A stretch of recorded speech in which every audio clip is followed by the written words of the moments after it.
So maybe you're faced with a challenge of finding yourself in the place that your student is continually not finishing the lessons and you find yourself falling behind the suggested pacing of the guides. So we have a few things to think through when you are in this situation. So the first thing that we want to address is the atmosphere of the math lessons. Things to think through. And these are just a few. These are not an exhaustive list.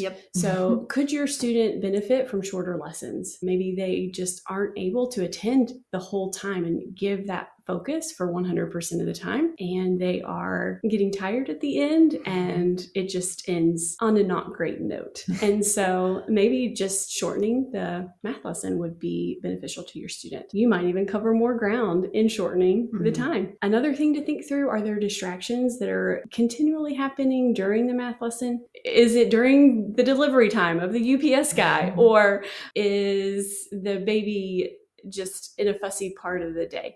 And so maybe you could think through changing the math lesson time to a different part of your day, or trying to remove those distractions if at all possible. And then another thing to just physical. Are you both hangry? Is math lesson time right before lunch and you need to, again, move it to another part of the day? Are you tired as the teacher? Have you done several math lessons in a row and you need to schedule in breaks for your brain to not think about math? Another thing to consider would be to slow down the lessons. It's okay. You have plenty of time. It's totally okay. Just slow that down. We just want you to be mindful, be on guard against boredom or exasperation from your student. They get bored just like we do if they are having to do the same math idea for weeks on end. So please be mindful of that. Maybe their brains are just not ready for the idea that you're on. And in that case, if you need some help with this, please email us at contact@beautyandtruthmath.com. We are happy to help troubleshoot this situation. We probably have some recommendations for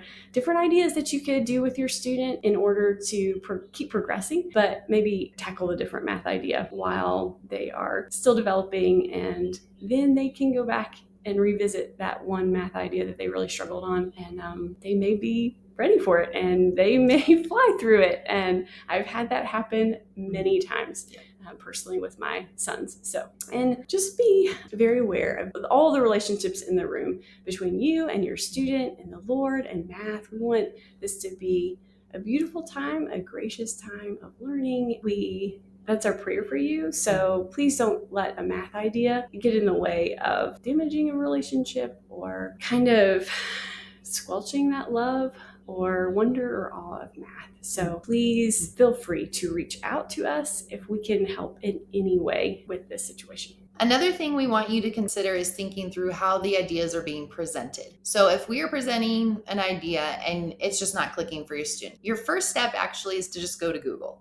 Sorry to disappoint you, but we want you to search online really quick and see what are other ways to present this. And we do that throughout our guides over multiple years, but sometimes one way is easier for than another for a student to grasp. So start with that, and then please reread the term intro to that guide, because there are some ideas like dividing fractions. We do not teach the algorithm for that right away. And there's a reason for that. We want students to conceptually understand what is happening. So that idea gets fleshed out over multiple terms. And so we've got lots of questions of why can't I just teach my kid this shortcut? You could, but you would be shortchanging them. When you do that, it's like what I did in school. I learned the algorithm, I passed the test, but applying math to real life was not easy at all because I didn't conceptually grasp what was happening. So please trust our timing and let your students struggle with the ideas and the manipulatives. We're trying to build a really solid foundation that will set them on the straight path for all the high school courses they're headed towards and beyond. And then we also this is an issue that we know can be really hard and discouraging. And so please, like Emily said earlier, please do email us